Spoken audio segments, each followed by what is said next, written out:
Hoje, a gente vai mergulhar na construção de uma das estruturas mais fascinantes da antiguidade, o tabernáculo, lá do livro de Êxodo. Mas olha, em vez de focar só nas plantas e medidas, a gente vai descobrir a história humana por trás de tudo. E essa história começa com um problema que, sinceramente, qualquer gerente de projeto ia adorar. Então, vamos começar com essa frase. Imagina só a cena.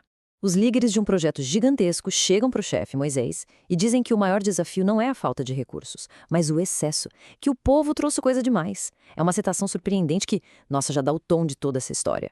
E isso já nos leva direto para a pergunta principal que a gente vai tentar entender aqui.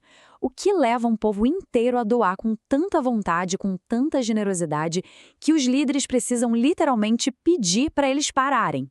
É um fenômeno impressionante de engajamento coletivo.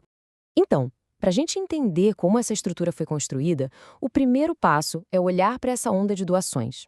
É bom lembrar que toda essa riqueza, o ouro, a prata, os tecidos caríssimos, veio em grande parte do que os israelitas conseguiram levar na saída do Egito.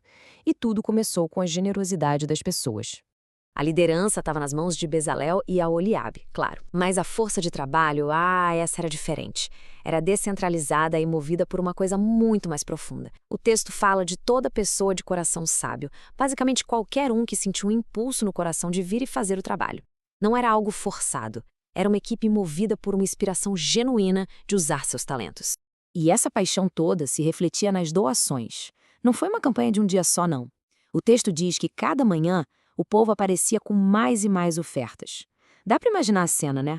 As pilhas de ouro, prata e tecidos crescendo dia após dia, até começar a transbordar. E aí a coisa chegou num ponto que Moisés teve que dar uma ordem oficial para todo mundo ouvir. Pessoal, parem de trazer doações. O motivo? Simplesmente porque eles já tinham material mais do que suficiente para fazer tudo e ainda ia sobrar. Com os recursos garantidos e com folga, a fase de arrecadação estava encerrada. Bom, com um excedente de matéria-prima valiosíssima nas mãos, o foco agora mudava completamente. Deixava de ser sobre coletar e passava a ser sobre criar. Chegou a hora de transformar toda aquela generosidade em algo sagrado, em algo palpável. Era hora de finalmente colocar a mão na massa. E o que eles estavam construindo, afinal? O tabernáculo. Na essência, era um santuário portátil. Mas a palavra-chave aqui, que vai se repetir bastante, é unir. Como a gente vai ver, o tema central de todo o processo é pegar muitas peças individuais e juntá-las de um jeito que elas se tornem uma coisa só, um todo. A primeira grande fase da construção foi um trabalho de tecelagem de uma complexidade absurda. A gente está falando de tecer cortinas imensas, super detalhadas, que seriam as próprias paredes e o teto da tenda. O que é muito interessante aqui é essa dualidade do projeto. Existiam dois conjuntos principais de cortinas. As de dentro, que eram puro luxo, linho finíssimo com cores vibrantes, tudo unido por fechos de ouro puro. E por cima, uma tenda mais funcional, digamos, feita de pelos de cabra e unida com fechos de bronze. Uma era para a beleza de dentro, a outra para a proteção do lado de fora.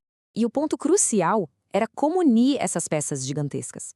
O processo era super metódico. Primeiro, tecer as cortinas em dois grandes conjuntos.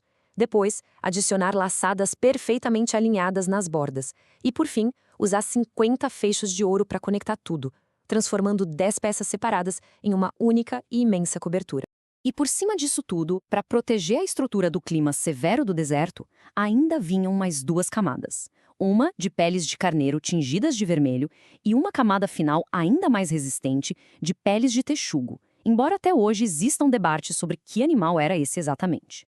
Com as tapeçarias gigantescas prontas, a próxima fase era construir o esqueleto que ia dar forma e sustentação para tudo aquilo. Afinal, essas cortinas enormes precisavam de uma estrutura muito bem pensada para serem penduradas. Era hora de erguer a estrutura. Essa estrutura tinha 3 elementos principais: tábuas verticais de madeira de acácia, que é uma madeira super densa e durável, bases de prata maciça que serviam de fundação para cada uma das tábuas e traversas de madeira que passavam por dentro de argolas para travar as paredes. Era uma engenharia brilhante, pensada para ser forte e ao mesmo tempo portátil. E só para a gente ter uma ideia da escala e do valor disso, o texto detalha que só para um dos lados, o lado sul, foram usadas 20 tábuas e 40 bases de prata maciça, 2 bases para cada tábua. Isso não era enfeite, era a fundação mesmo, projetada para dar estabilidade, mas também para poder ser desmontada. A quantidade de prata usada só na base já era algo monumental.